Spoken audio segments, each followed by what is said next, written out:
Hello YouTube, I am super excited. This is my first video that I'm filming for my channel, and I'm so glad you decided to click on that thumbnail to listen to me talk about presentation skills.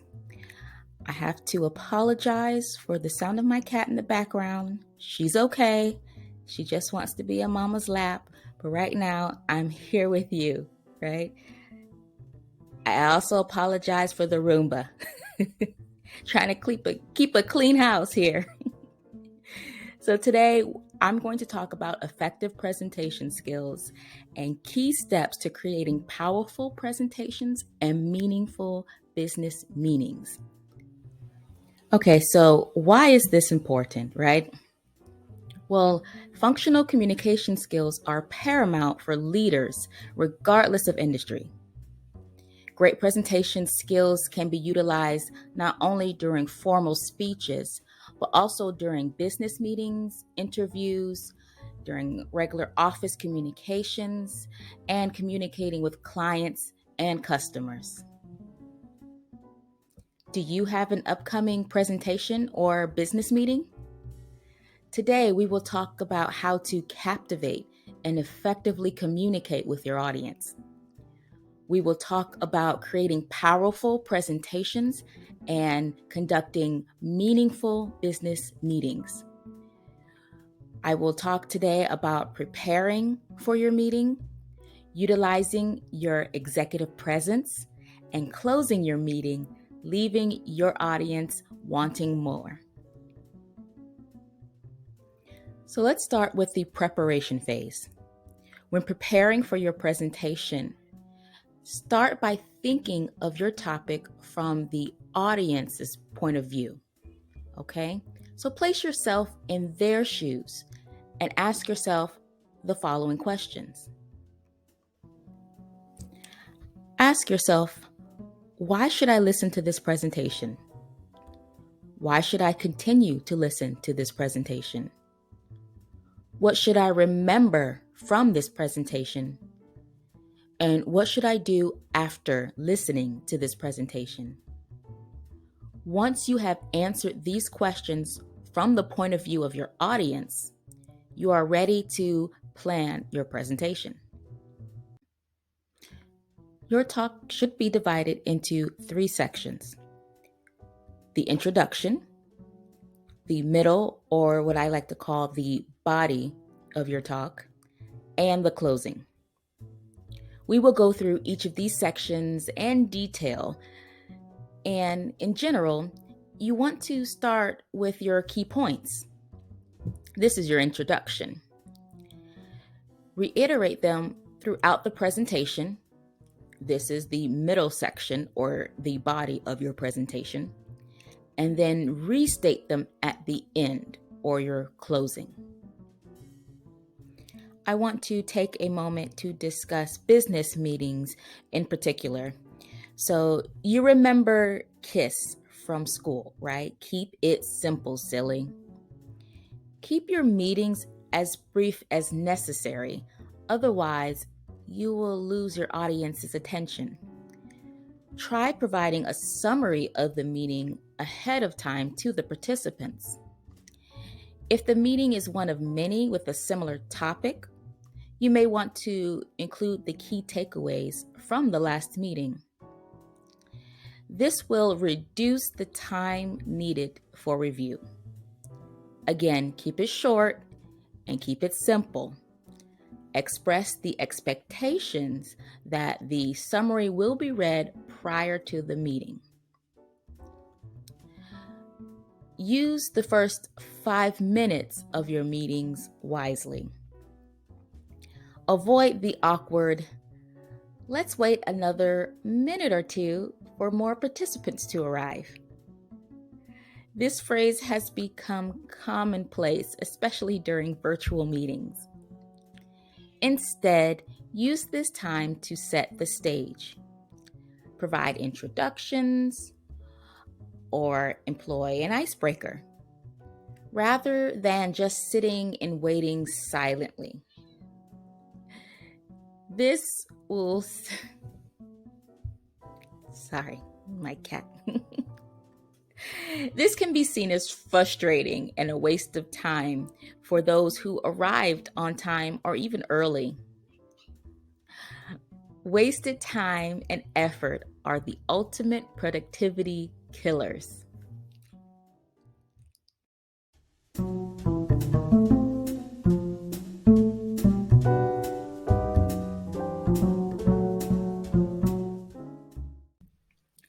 So at this point, just remain calm. First, be prepared.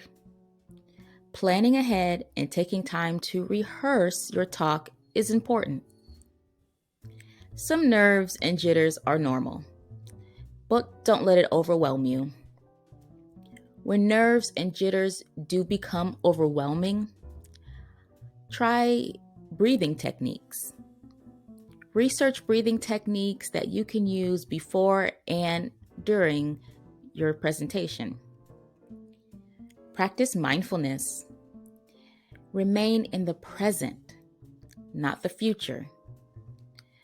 So this means eliminating thoughts of what if and focusing on what is. Focus on your audience, not yourself. Avoid negative self-speech. The guy you see in the front row yawning probably had a long night. And the lady over there on her laptop is probably taking notes. Prepare and plan for the worst. If you can, arrive early. It may be beneficial to practice a portion of your talk in the room you'll be giving your presentation. Have a backup plan in case something goes wrong. What if your presentation doesn't load? What if an audience member asks a question that you're not quite clear on the answer to? We will actually be talking about this a little bit more later on in this video. Finally, learn from negative experiences. Stuff happens. It's a part of life. Use the opportunity to learn and plan for the next event. All right, so we're done with the prep phase. Now we're in the introduction. Let's talk about how to begin your presentation.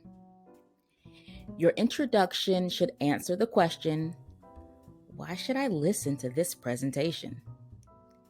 No pressure, but you have about 8 seconds to grab your audience's attention before they start tuning you out. In your introduction, start with a positive. What goals does your audience want to achieve? And how will they get there?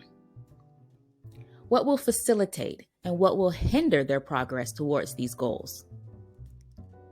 What is the current situation and what does your audience need to know? How will this information benefit them? And who is your audience? What do they need to know? Resist the urge here to express everything you know, especially if it's not relevant to your audience.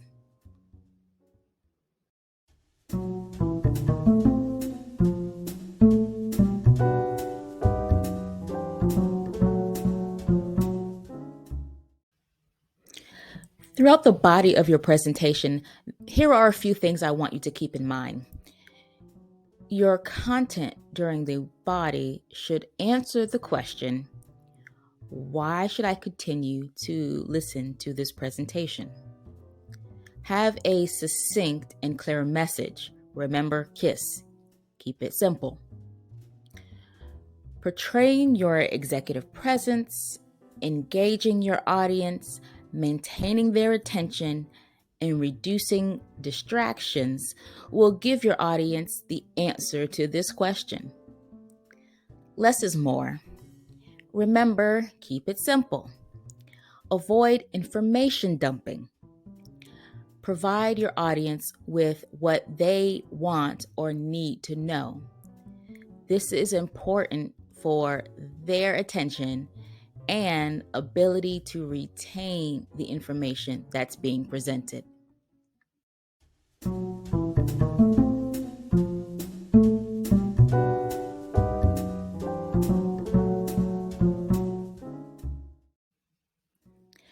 So in this portion of your presentation, you want to be sure to reiterate your main point with variety. One way to do this is by answering questions. But what if you don't know all the answers? Don't pretend to. This will affect your credibility. If you have a way to reconnect with the audience member after the presentation, tell them that you will find the answer and get back to them. If there is another speaker or audience member that can't answer this question with greater accuracy, you may want to consult them for the answer. The downside is that you may lose the floor and therefore lose control of the conversation. In this case, you will need a strategy to regain the floor if need be. So use this strategy with caution. You can also try just conversing with your audience. Try asking them a question about your topic. This is another way to illustrate your key points while keeping your audience engaged. So, I have a question for you. Are you here because you're planning a presentation of your own, or have you recently given a presentation that maybe didn't go so well? Tell me about it in the comment section. Also, let me know if there's any additional tips that you thought of, or if there are any other topics you would like me to address here on this channel. Finally, tell a story that illustrates your main point. Next, I would say work on your executive presence. This is something that I'm actively working on myself. Your executive presence is your body language, your tone of voice, your communication style, things of that nature. So let's start with gestures and body language. Consider what Diane DiResta, I hope I'm pronouncing her name right, the author of Knockout Presentations, calls the gesture box. So this is the area from your face to your waist. If you're sitting, make sure your hands are visible. Place them on the table in front of you if you can. But always express energy and enthusiasm with your gestures, but avoid perpetual motion. Avoid placing your hands in your pockets. Avoid clasping your hands over your genitals or the fig leaf pose. And avoid constantly touching your face. This may be seen as a sign of insecurity. Also, you may want to limit steepling of the hands, right? You're not an evil villain. Use descriptive and purposeful gestures to illustrate your point. And avoid keeping notes in your hand if you can. This may be distracting to your audience, especially if you're reading from your cue cards. Try not to point at your audience and try to have your palms visible as much as you can. This will give a greater sense of trust. Hands can be placed over the heart or above the head, but yet use these types of gestures sparingly. So here you'll see an illustration of the type of gestures and body language that you want to avoid. So next we'll talk about eye contact. You want to sweep your view of the audience periodically, locking gaze with an attendee for about 3 to 6 seconds, or about 2 sentences. You may want to pick out a few friendly faces in the audience to lock eyes with and speak to them. However, use your judgment in terms of how long you engage in eye contact with these audience members. Too long, and it will seem awkward.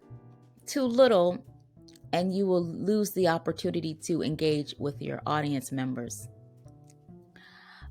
Avoid looking away or turning your back to the audience to look at your presentation. If you need to see your presentation, do a quick gaze and then return your eye contact back to your audience. Another part of executive presence is your voice and your verbal communication. When you're giving a presentation, you want to project your voice without shouting or straining. It may be beneficial to consult with a speech language pathologist, a corporate speech pathologist, or communication coach, someone like myself, to address issues of voice projection and clarity to avoid improper use of your voice, or what we would call vocal abuse. Watch the rate at which you speak. Too slow and you will lose your audience's attention, but too fast and they won't get the message. Use action words when possible and match your audience's communication style. For example, we all want to use $1,000,000 words, right, to sound smart. But if your audience uses a more casual speech pattern, you will convolute your message and it'll make you sound a bit pompous. However, speaking down to your audience may diminish your credibility. Avoid filler words such as you know, like. You may want to consider audio or video recording yourself practicing this presentation. That way you can identify gestures and fillers that you want to avoid. The next part of executive presence is your attire. Dress slightly above your audience. If your audience will be dressed casually, dress in a business casual manner. If your audience is expected to be dressed in business casual attire, then arrive in a more formal business attire. And if your audience will be in formal business attire, break out the tuxedo and ball gown. Just kidding. Business attire is just fine in that instance. Just remember to avoid distracting accessories like noisy bracelets and very reflective belt buckles, things of that nature. Let's talk about the visual side of your presentation. So you don't want to read every word of your presentation from your PowerPoint. So avoid paragraphs, avoid busy slides, and use the animated build function of PowerPoint as you approach each topic. Briefly point to, like I mentioned before, and gaze at your PowerPoint and return your gaze back to your audience. Again, don't read from your slides. I found a great YouTube channel. I hope I'm saying her name right as well. I think her name is Leah Gorarni. I'll leave a link to her page below. I'm not associated with her. I just really do enjoy her content. She provides wonderful information on creating clear presentations and exciting and engaging PowerPoint slides that aren't very distracting. So again, I'll leave a link to her channel below. One video of hers that I enjoy is called Present with Confidence, the 3 powerful PowerPoint tips. So you might want to check that out.